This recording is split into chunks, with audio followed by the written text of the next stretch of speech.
All right, guys, happy Wednesday and welcome into AL.com recruiting episode number 24. I'm your host, Simone Eli, sports anchor down at WKRG in Mobile, alongside the one and only Ben Thomas, who covers all things high school sports throughout the state of Alabama. We got a big show today, a lot to talk about, some recruiting commitment updates, some injuries, spotlight performances, spotlight games as well. But we begin with some breaking news, Ben. This just happened a moment ago as Zach Pyron has committed to play at Georgia Tech, the Pinson Valley quarterback. Yeah, it looked like, Simone, that we're going to have a lot this week to talk about, and just in the last few hours, we started to get a lot. So it's been cool. But Zach Pyron, as you'll know, he was number 3 on our A list of top prospects this summer. He had been committed to Baylor for a long time, and then decommitted from Baylor in September. He told me that some of it had to do with the stability of the Big 12, that with Texas and Oklahoma leaving, he didn't know what that was going to be. I actually just talked to his quarterback coach, Ben Neal, who coaches him at QB country, and he said, a lot of it had to do with wanting to stay close by his family. His family is really tight-knit and wanting to stay in that same geographical area. So he commits to Georgia Tech. I think Georgia Tech's probably a program on the rise right now, and I think it looks like a good decision for Zach. So congratulations to him. Yeah, shout out to our producer behind the scenes, Patrick Greenfield, for getting this graphic together really quickly. The thing about Zach Pyron is that he's a winner. I mean, that guy has won at every single level, and I know that Pinson Valley has lost a game or two this year, but the guy is a straight baller. There's no doubt Jeff Collins is getting a heck of a quarterback. And, it doesn't really surprise me when it comes to, like you said, being a little bit closer, I guess, to the state of Alabama. I think that's one thing whenever I see guys commit to Pac-12 schools or thinking about going out west is you have to take into consideration going that far away and the time change, games at different times, how much can your family come and see you? So I think all of that plays a role, Ben. Yeah, probably so. I mean, we've seen, obviously programs from all over the nation recruit Alabama hard now. We've seen kids from here go to California, go to Oregon, places like that. This guy, Zach, is, like you said, Simone, is a winner. I mean, he's won 3 straight state, helped his team win 3 straight state titles. Remember, he was at Fife for 2 years. Yep. They won 2 straight 2A titles when he was there. He left and went to Pinson Valley last year, won the state title in 6A with Kool-Aid McKinstry, who went on to become Mr. Football, but they beat Spanish Fort to win that 6A title. So they're in the mix this year. They have lost a couple of games. Zach's actually been out for a couple of weeks.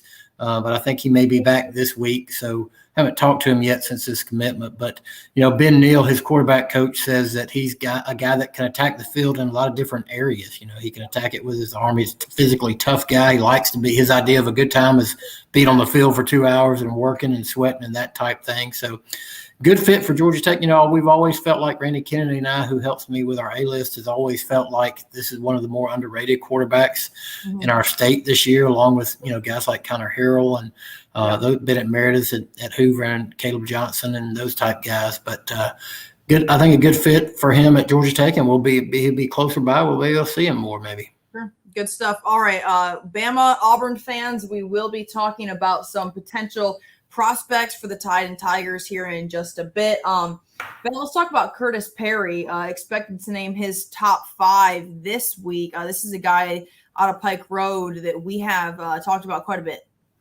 Yeah, I mean, this is, Simone, probably the top uncommitted guy in our state. I mean, just a monster. He, was at Park Crossing his first couple of years and then moved over to Pike Road this summer. I was just looking at his stats before we went on the air. What a year he's had for Pike Road, which, by the way, is the number 1 team in Class 5A right now. 26 tackles, 13 assists, 12 tackles for a loss, 15 sacks already for Khurtiss Perry. He released a top 10 this summer, Simone. It had about everybody, all the traditional powers on there: Alabama, Auburn, LSU, Miami, Michigan, Oregon, Ohio State, Texas among those. So he's going to have his choice of what school he wants to go to. I would imagine we would see Auburn and Alabama both in the Final 5. We'll see next week. Like I said, as you see there, October 15th is when he's supposed to narrow it down. And then I would imagine pretty quickly from there we'll know where he's going. But he's a guy that everybody wants. He's had a great senior season, and it'll be intriguing to see where he ends up. Yep. I see a comment from you, Rodney. Hang in there. We're going to get to a potential Auburn quarterback interest here in just 1 second. Let's quickly talk about a couple commitments, Ben, that we've had this week in Jarrell Stinson out of Opelika and Jacob Finley out of Hoover. Yeah, Jarrell Stinson, last week, Simone, we had Quinshon Junkins come on live and commit to Ole Miss. Mm-hmm. We briefly talked about Jarrell on that show because he was supposed to commit later that night, and he did commit also to Ole Miss. So, it wasn't a good Saturday this past week for Coach Kiffin, but it was a good Wednesday. Maybe he ate all his popcorn on Wednesday. But Jarrell Stinson's a great player. He's the Opelika defensive back, kick returner, was committed to Auburn for a long time, committed to actually Auburn right after Gus Malzahn was fired, which was kind of strange, and he stayed committed for a long time, but decommitted this summer. Came out with a top 5 that included Florida, Florida State, UCF, Ole Miss, and Penn State, and then he chooses chooses Ole Miss, which I think is going to be a good fit for him. So he and Quinshon Junkins going to Oxford to play for Coach Kiffin. And then Jacob Finley, kind of an underrated guy from Hoover. We hadn't heard a lot about these Hoover prospects other than Dale Miller and a couple of guys, but Jacob Finley's a good DB, probably a cornerback, about 6 foot 170 for Josh Niblett's team. Had some late offers coming in there, Eastern Kentucky, Southeastern Missouri, Alabama State. This is a long, explosive, physical guy who can play cornerback. So I think it's a good fit. He commits, I don't even know if I said, he commits to Northern Illinois this week. So a good get there. We've seen some other guys from our state go and play well at Northern Illinois. And we'll see Jacob and Dale Miller, big-time defensive backs for Hoover, and they'll have their chance in a couple of weeks against all those Thompson receivers. Certainly will. Looking forward to that game. Will definitely be a big factor in how things look in 7A Region 3. All right, Ben, I know you have a story out today on this guy. We talked briefly earlier today about the Briarwood quarterback, Christopher Vazina, a guy that you seem to speak pretty highly of, somebody that you enjoyed talking to. Yeah, I mean, I just kind of recognized his stats, and I knew he was getting a lot of interest lately. He visited Alabama over the weekend for the Ole Miss game. He's gotten Florida and Auburn offers just this week. So a guy that people are really after. He's got the size. He's 6'4", 200. Now, Simone, this is only a junior. He's the top-rated junior quarterback in our state. Wow. But listen to these stats, Simone. He's 79 of 102 for 1,315 yards and 15 touchdowns. No interceptions. That's wow. Pretty good. That's pretty good touchdown to interception ratio, 15-0. Yeah. And he also has run for 443 yards and 11 touchdowns. So this is a guy that's really emerging. Got his first offer as an 8th grader from UAB. But now all these colleges are coming in. Auburn's really interested in him. He said he didn't know for a while if Auburn was going to be interested, but he said they obviously are now. They've offered him. He's very interested in them and get to know Coach Harsin, Coach Bobo Moore, the offensive coordinator there. Does not have an offer from Alabama yet, but like I said, he did visit there. He says they're in touch with him almost daily.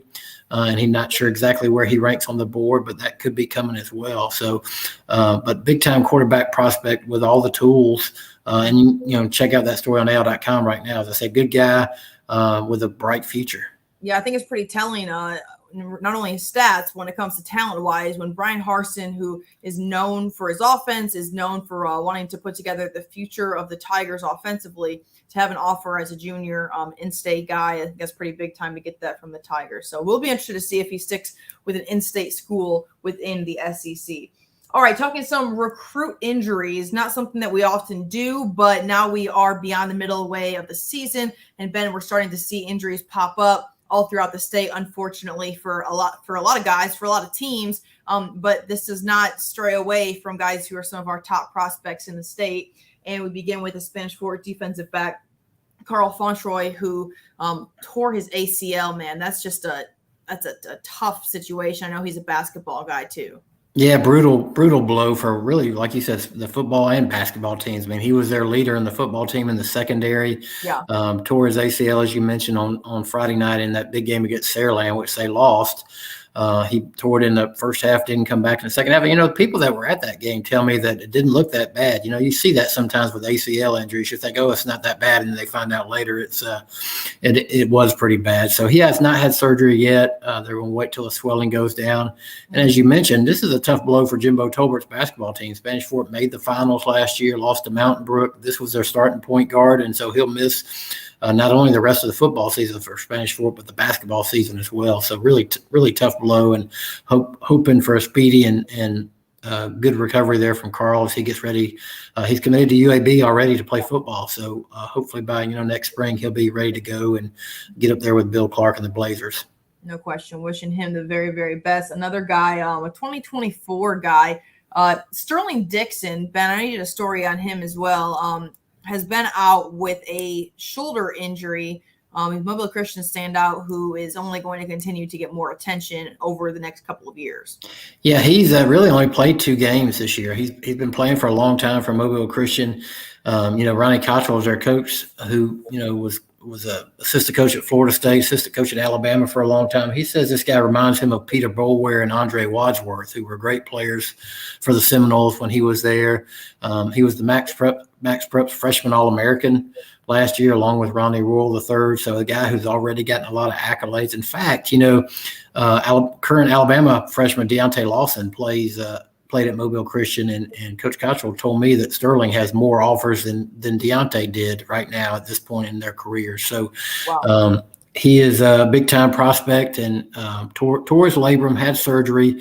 I talked to him this week. He's very optimistic about coming back. He's ready to get to work. He's still supporting his teammates, and got 2 good years ahead for his junior and senior season. But a lot of people after this guy already. He's been to Auburn. Auburn's recruiting him heavily. He's kind of probably an outside linebacker, maybe an edge rusher on the next level, but a guy who one of those recruits that you and I have both been to games. It's pretty easy to pick out the stud guys who are really, really studs, and this is one of them. So I hate that he can't play this year, but like he said, I'm glad it's not his junior or senior year, and hopefully he'll come back stronger than ever. Well, he will definitely be a joy to watch over the next couple of seasons in high school, and then hopefully stay in state. We'll be able to see him at Bama or Auburn, maybe. All right, guys. Spotlight performances. We're going to start with a play that has gotten a lot of attention from Peter Woods, as if Thompson High School needed any more help in scoring or anything that's going on. But check out this play right here against Vestavia Hills. The ball hits off of the official's knee, and then a heads-up play by Peter Woods, who returns it for touchdown. Ben, I know this is just part of football. Man, have you ever seen anything like that before? How many times have we said that about Thompson? Weren't we just saying that in the Class 7A title game about Thompson? But, yeah, I mean, credit to Peter Woods there, who had that great hand-eye coordination to be able to see it. I mean, I don't, how he turned around and caught it off the umpire was unbelievable. And I love Jerry Young, the announcer who's done it for a long time with the call there for the Thompson Radio Network. But just an unbelievable play off the official. You don't see that, but the official's part of the field, so – so it's legal, but what a game he had, by the way. 9 tackles, 3 assists, 2 tackles for a loss, a fumble recovery, and that pick 6 for Peter Woods, who, is one of the guys vying for the top junior prospect in our state next year. I noticed he was at Clemson, actually this past weekend. He's got all the offers from everybody you expect: Clemson, Alabama, Auburn, all those teams. He's going to be one to watch. Well, he already is one to watch, but next year he could be the top prospect in the state. I know this might be shocking, but Thompson will also be in our spotlight games this week. So we'll talk about Peter even more here in just a second with Friday's matchup in 7A Region 3. All right, Jarrell Williams over at Saraland. He was our Zaxby's Player of the Week over at WKRG. So I got an opportunity to go over there and speak with Jeff Kelly, the head coach at Saraland. Jarrell Williams had an unbelievable game in Saraland's upset win over Spanish Fort, a kind of a back and forth battle there on the hill, but Saraland pulls it off, upsets the number 1 ranked Toros. And this guy right here had a lot to do with it, Ben. Just an incredible performance from Jarrell Williams. Yeah, I'd like some Zaxby's about right now. I know, I'll take some of that too. This guy is I don't know why Auburn and Alabama aren't in on him. This guy is a monster. 11 receptions, 157 yards, 2 TDs. He's been good for the last couple of years. He's played basketball. He's a great player on their very good basketball team they had. His mom's a coach, a girls basketball coach, so he's from that family as well. So just a great player for Jeff Kelly. Valus Jones, who's now at Tennessee, also played in this offense. So, they have a history of producing very good players and very good receivers. But Jarrell's going to West Virginia.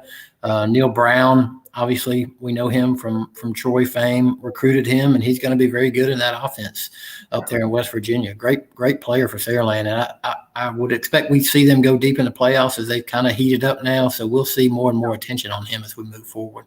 If you're just tuning in, this is episode number 24 of AL.com Recruiting, brought to you by Southern Orthopedic Surgeons.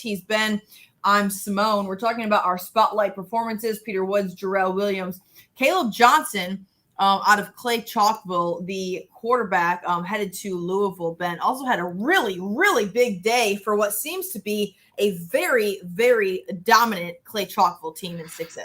Yeah, I mean, they've been just consistent all year. I mean, they're right now, they've moved with Spanish Fort's loss. They move into the top spot in Class 6A. As you can see, there's 256 yards, 6 total TDs. He's been, very consistent all year. I mean, he's just one of those Birmingham guys. It seems like every year we have 3, 4, 5 guys in that Birmingham area that end up playing college football. Caleb Louisville's getting a good player there. I mean, he's just continually productive. Expect them, Clay Chalkville, that, as we've talked about, that 6A is always one of the most competitive, probably the deepest class. The 6A championship game usually is the best championship game and could be again this year. But Caleb Johnson is probably underrated as a prospect. I mean, very good for Clay Chalkville. Certainly is. They continue to roll through 6A. We'll see how that turns out as we are entering what week? Is it week 7 or week 8, week 6? Does anyone really know what week of the high school football season it is? Because the state says one thing, you say another thing, Ben. Does anyone actually know what week it is? We call it week 8 at AL.com now. It's week 7 for the High School Association because they use week 0. I don't use a week 0. Week 0 tells me there's no games being played, but that's not true. So being married to a coach, I have to think like that too because that's how he operates. But anyways, I digress. We're talking about spotlight games going into week 8 now, as Ben would call it. Spotlight game number 1 takes us to 7A Region 3. We often talk about 7A Region 3. Gadsden City at Thompson. Thompson is often one of the teams that we discuss as they have plenty of recruits all across the board. But here's a look at those guys. Yet again, Peter Woods, we just spoke about a second ago, has offers from just about everybody. And interested to see what he does, Ben. Tony Mitchell as well. Yeah, I don't want to spend too many. It's week after week we could talk about these guys, and we do. Obviously, Peter Woods and Tony Mitchell. Tony Mitchell right now is the number 1 prospect, junior prospect in the state. He'll get some competition, obviously, from Peter, some other guys, but they're studs. Connor, it doesn't seem like we've talked about Connor Harrell very much this year, but, they just continue to score. They're outscoring people about 400-5, I think, or something like crazy like that. So he's having another good year. And obviously Jeremiah Alexander is the top prospect in the state. What interests me really about this game, and somebody you may know from y'all's days up in Gadsden City, Rodney Johnson is, I think, one of the more underrated guys in our state. He's going to, says he's going to announce a commitment on October 16th, I believe. He's got a lot of big offers: Arizona State, Arkansas, Illinois, Indiana, Penn State, South Carolina, Texas. All have talked to him. I see on his recruiting profile that Alabama, he's warm on Alabama. I don't think it doesn't list an Alabama offer for him, but maybe they're thinking they may extend one. But Rodney Johnson, very good player there for Gadsden City. C.J. Miller is a good running back they have. It's going to be a tough road to hoe here in Alabaster, obviously against the number 1 team in the state. But Rodney Johnson is a guy I'm interested in seeing in this game because obviously – he'll have a chance to defend. As you look right above there on that graphic Patrick has, wide receiver Jalen Ward is another Thompson commit. So Ryan Pepins obviously is there as well. He'll have plenty of guys to defend, and we'll see how he can do against that electric Thompson offense. Will be a fun one to watch on Friday. Meanwhile, on Thursday, a huge game between Calera and Helena. Ben, athletes really all over the board, but really just 2 solid football teams full of guys who are just super talented. They play really, really hard, but these are 2 teams that have been fun to watch so far in 2021. Yeah, Helena is undefeated, off to their best start ever, 7-0. They are. I love Iceberg Cave. I just like that name. Iceberg Cave. Look at that. That's a good player, but also a great name. Jordan Washington. I didn't list him, but he had 6 touchdowns last week for the Huskies.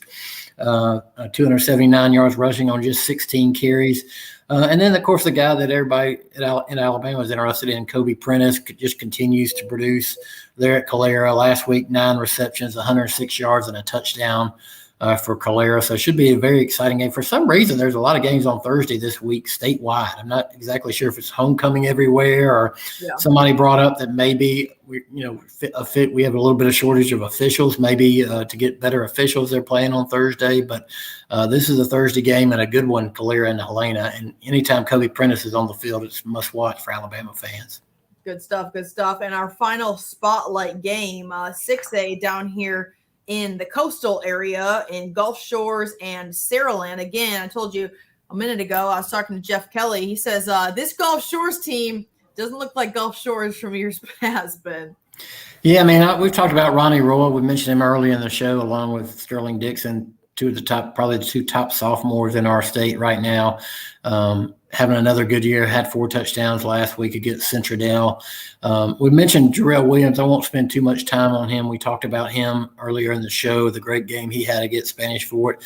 I want to talk about Trayvon McAlpine. He's the TCU commit you see there on Saraland, defensive tackle, defensive lineman.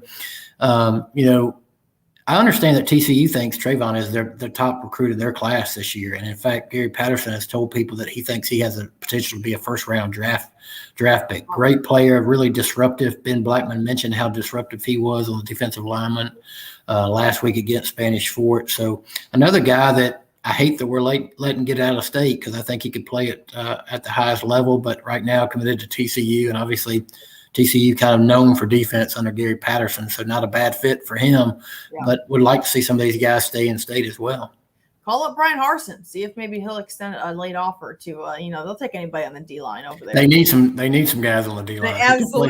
They absolutely do. We see folks in the comments talking about what Auburn needs over the next couple of years. But all right, guys, great show. We began the show talking about Zach Pyron, the Pinson Valley quarterback who has committed to play at Georgia Tech. That just broke moments before the show. Kind of the biggest news of the day as of right now. But Khurtiss Perry to name his top 5 later in this week. And Ben, just expect this to continue to ramp up. We're seeing guys take visits to campuses every single week as games are being played on Saturdays now.